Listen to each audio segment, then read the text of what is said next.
Atlanta, Georgia, October 13th, 1968. For Falcon followers, the duel could be termed a natural. Van versus Fran. For both men, this game was to be something special. Norm Van Brocklin was the Minnesota Vikings' first coach, and Fran Tarkenton their first quarterback. With the Dutchman as mentor and the Scrambler as pupil, they were a Viking version of the Odd Couple, whose feuding culminated with Van Brocklin's resignation and Tarkenton's trade. The prime mover of an explosive offense, Tarkenton brought an undefeated team to Atlanta Stadium, while the Falcons began the day with an 11-game losing streak, a young quarterback, and a one-man defense. I'm Jack Whitaker, and this is the NFL Game of the Week.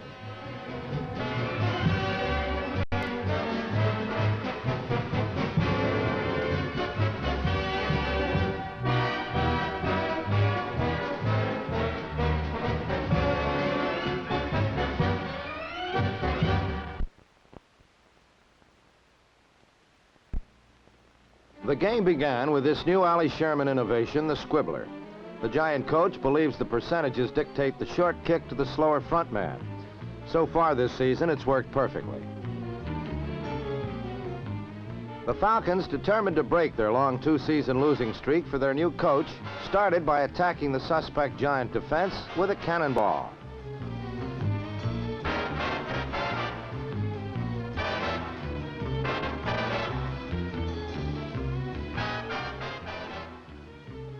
That's number 33, Jim Cannonball Butler, a short, stocky back who runs as if he were shot from guns.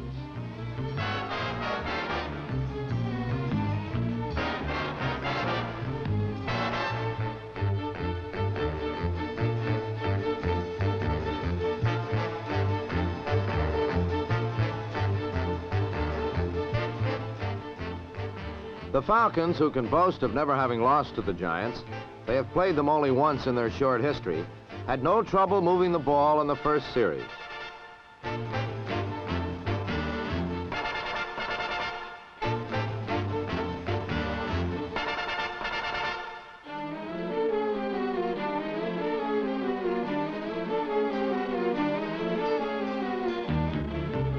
They went 65 yards in 10 plays. 2 of them passes from quarterback Randy Johnson to number 44, Jerry Simmons. And the other 8, all runs by Cannonball.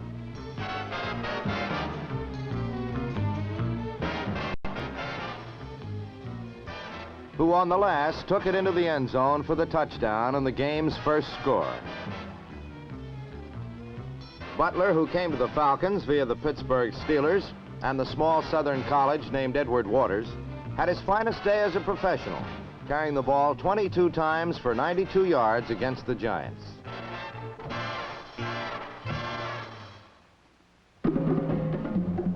To begin the Giants' first offensive series, quarterback Tarkenton introduced the Falcon defensive squad to the newest Giant star, number 28, rookie Bobby Duhan. Duhan, who was drafted as a defensive back, then was switched to offense by Coach Sherman, demonstrated why the change was made.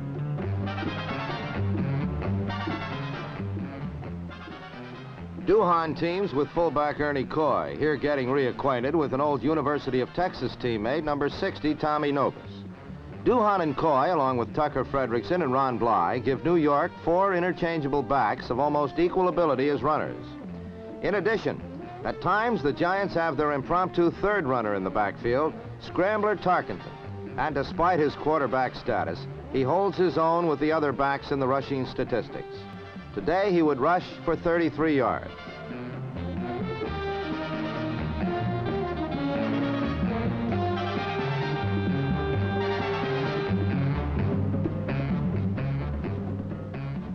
Moving his team well on the first series, Tarkenton used Duhan on successive plays to get into Atlanta territory.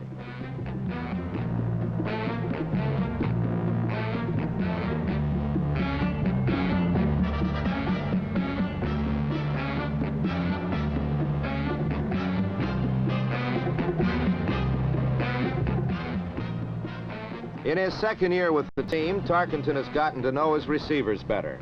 There is none he is more familiar with than number 45, Homer Jones. A man who can nullify double coverage by simply outrunning it. And as usual, for 6 points.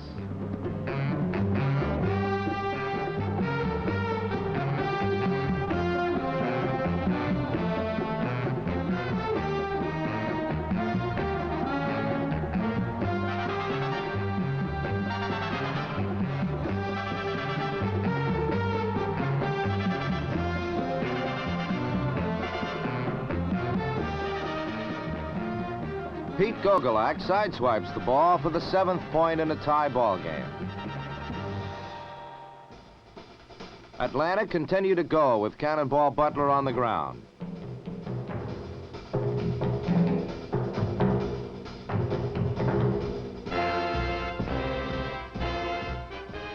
But the Giant defense, spiced by individual efforts like this one by number 20, cornerback Scott Eaton, tightened up and received some breaks.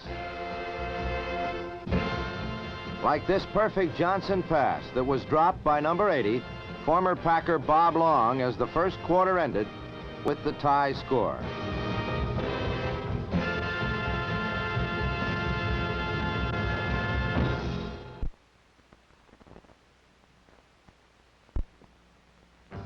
Tarkenton, who ranks as the #1 quarterback in the league statistically, let Bobby Duhan have a try at throwing the ball on the first play of the second quarter. This pass to number 88, Aaron Thomas, was good for 19 yards. The fact that Duhan is a left-hander was important to the success of the play, as he never broke stride when getting off the pass.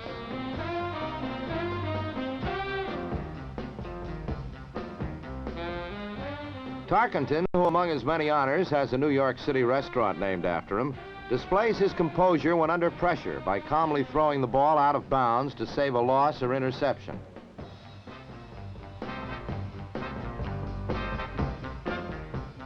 Even the most reliable receivers can drop a pass, and here, number 40, veteran Joe Morrison, has it happen to him, with almost disastrous results.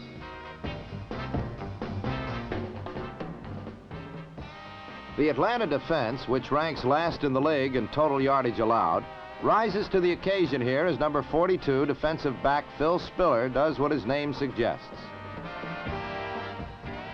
Taking over after a punt, Johnson seemingly hits flanker Long at the sideline, but New York defender Scott Eaton manages to talk him out of it. Van Brocklin replaced Long after the last play with number 85, Paul Flatley, with immediate success. Flatley, another new addition, had several fine seasons under Van Brocklin at Minnesota.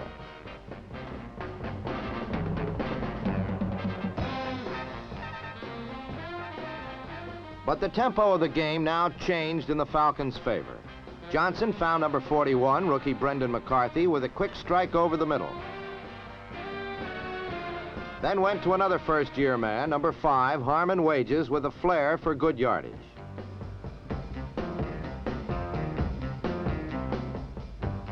His fumble was out of bounds. The Giants' defense seemed to awaken as Butler was stacked up by Bruce Marr and number 56, Tommy Crutcher.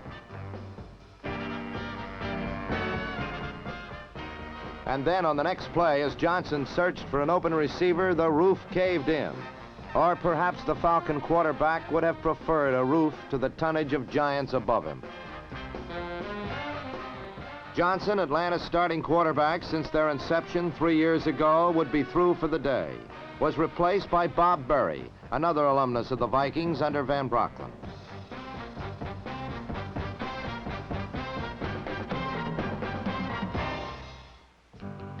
Atlanta punted after the loss, and Tarkenton surprised them on the first play with this end around by number 88, tight end Aaron Thomas. This tight end around was another innovation for New York. Previously, they had employed split end Jones for this play. Tucker Fredrickson was the setback in place of Coy, and Tarkenton used him well on 2 running plays.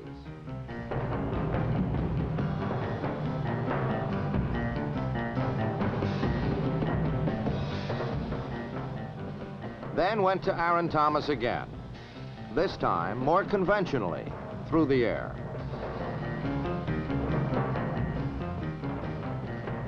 Van Brocklin had reason to be nervous. New York was moving the football. New York went back to the running game for one play.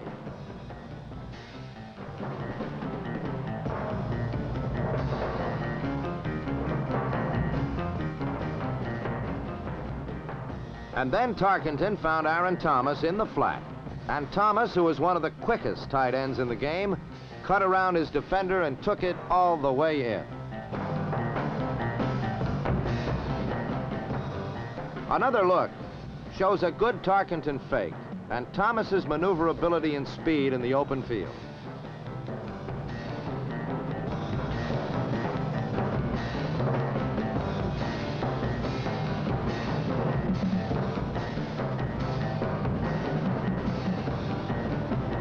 New York 14, Atlanta 7. Not wanting to risk a long return to endanger their halftime lead, New York employs the squibbler again.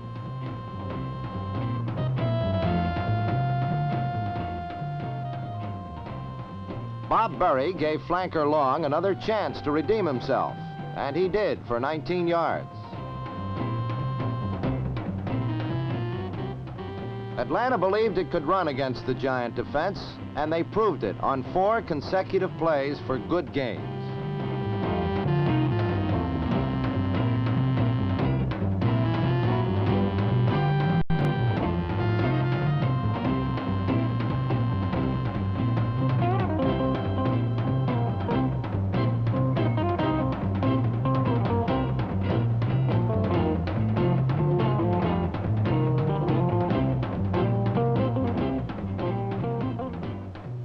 However, with time running out in the half, Berry had to put the ball in the air.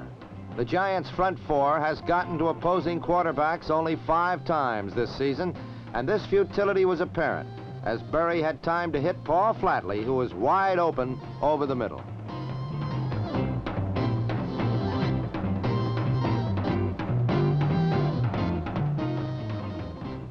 The play can be seen from the end zone camera.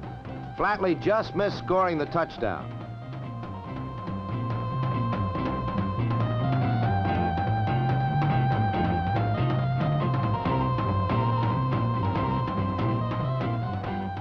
And with 46 seconds left to go in the first half, Atlanta had the ball, first down, and 1 yard to go.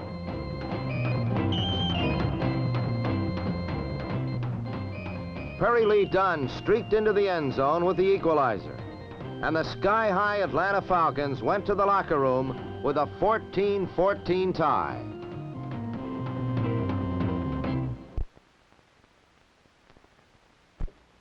As the 50,000 who enjoyed the halftime entertainment had hoped, it was clear that under its dynamic new head coach, Atlanta was a changed and charged-up football team with new motivation. And with the second half kickoff, the spectators were assured that the first half was not a dream.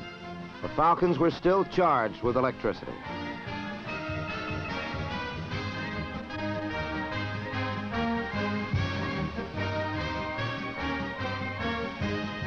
The Falcons held the Giants scoreless in the third quarter, mainly by holding Homer Jones to this one insignificant reception, and by being in an opportune place to recover 2 fumbles by number 28, Giant setback Bobby Duhan.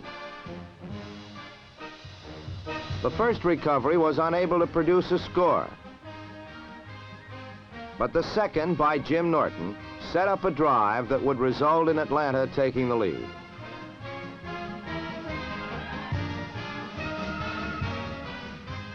With this drive came the second half debut of Bob Berry at quarterback for the Falcons. Berry, along with Cannonball Butler, led Atlanta into New York territory, with Butler utilized as both runner and receiver.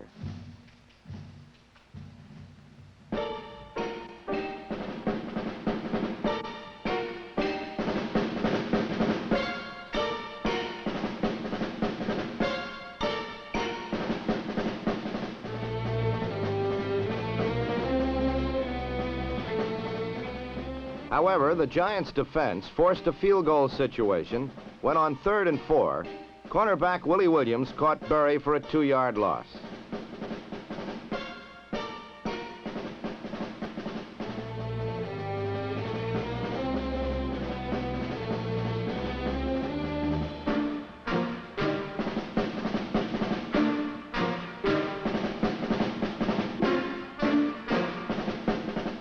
On the last play, Berry was almost caught by Sam Silas. Managed to escape, but then was flung to the ground by the fast-closing Williams, forcing the field goal try. Rookie place kicker Bob Etter put the ball through from 17 yards out, and Atlanta led 17-14 late in the third quarter. The Falcons had contained speedster Ron Bly, the Giants' kickoff return specialist. But on the ensuing kickoff, number 22 broke free for 53 yards to midfield. And for the first time in the game, Tarkenton would have good field position.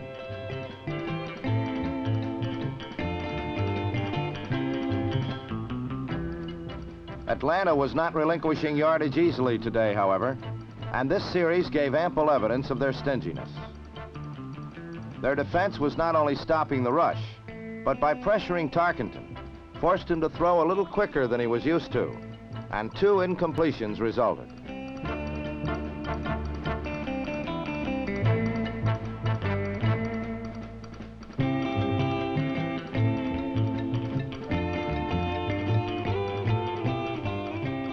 The Giants had been stopped cold with a first down at midfield, and as the third quarter ended on this 4th down punt by Ernie Coy, it seemed certain that Van versus Fran would be a contest fought to the final gun.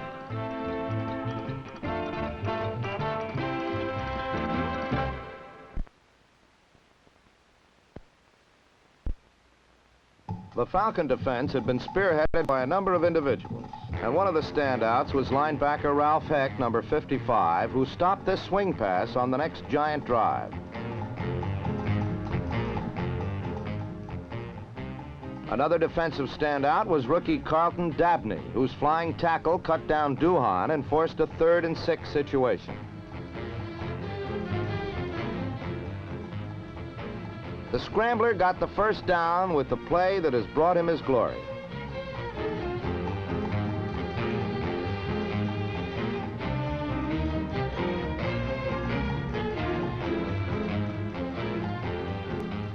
One of the keys to the scramble is double blocking by the offensive lineman.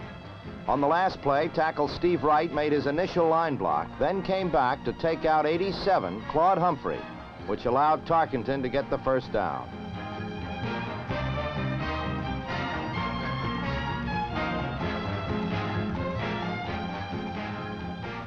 Tarkenton to veteran Joe Morrison has been a familiar call in crucial situations and was the key play in this drive, picking up 20 yards.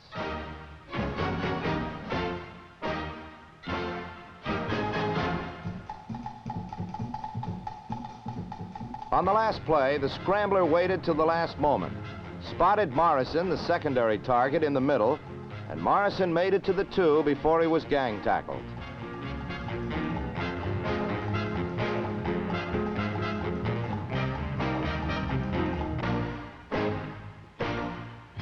From the 2, Coy tried right guard, but first Tommy Nobis, and then half the Falcon defense clogged the hole for no gain. Then on 2nd and goal, what looked like a scramble resulted in a basketball throw to a leaping Homer Jones for the touchdown. The Giants were now ahead by 4 with 10 minutes left in the game. The Falcons had come on like a bomb and were not going to finish with any less noise. This 61-yard explosion from Berry to Simmons carried to the 5 and gave more evidence of the Falcons' determination.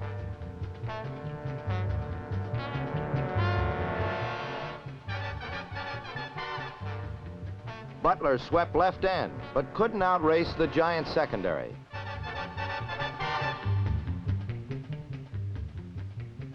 On that last play, it was again a quick tackle by cornerback Willie Williams that saved a score. It was now 3rd down on the 1, and even a push from his own setback couldn't move Berry into the end zone. Trailing by 4 points with 6 minutes to go, Van Brocklin could have gone for a touchdown or a field goal on this crucial 4th and 1 call.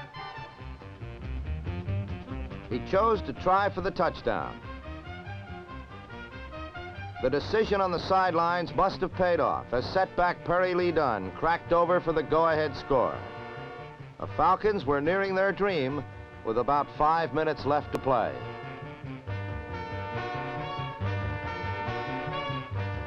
The Giants would have one more chance at a sustained drive, but the Falcons, who had played an errorless game for 55 minutes, were not going to make one on the kickoff. Thanks to number 54, Grady Allen, New York would have to start on their last drive on their own 11. Atlanta definitely had Tarkenton and the Giants shook by their spirited play, and Fran had trouble getting his team moving on the first 2 plays of the series.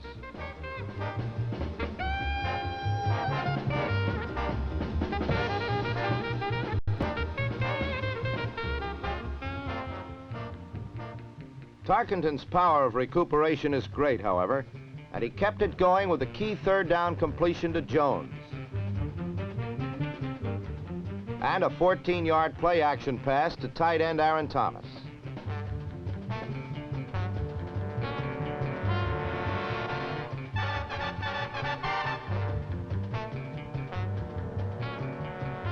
Then Tucker Fredrickson, who was contained in the second half, sliced through a hole for 13 more yards up to midfield, as the whole mood of the game was changing in the Giants' favor. The mood momentarily halted by Falcon tackle Jerry Shea.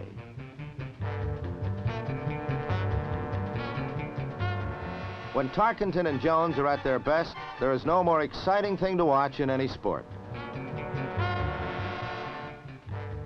This unbelievable catch by Jones on 3rd and 14 got New York its first down. The Giants always call an option pass at least once a game, and it always seems to work. New York was now on the Falcons' 20, and Fredrickson's run put them on the 13.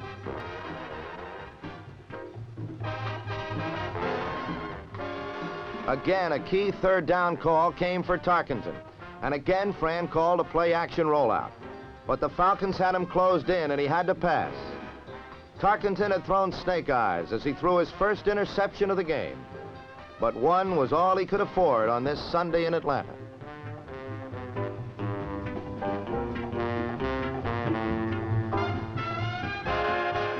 On the replay, we can see that Tarkenton faked well to Fredrickson, but was hemmed in by the Falcon defenders. He saw Thomas and thought he was open, but in fact Thomas was not.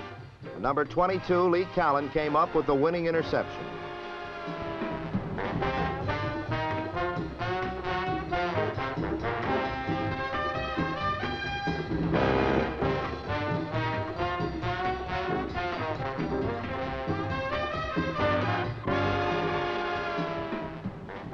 Atlanta then ran the clock out to gain its first victory in 12 games and hand New York its first loss of the season, 24-21. For Allie Sherman, it was a bitter loss to a last-place team with a sinking reputation. But after today, a team with new hope, kindled by a new coach who asked for dedication and desire, and whose players responded as few teams have before.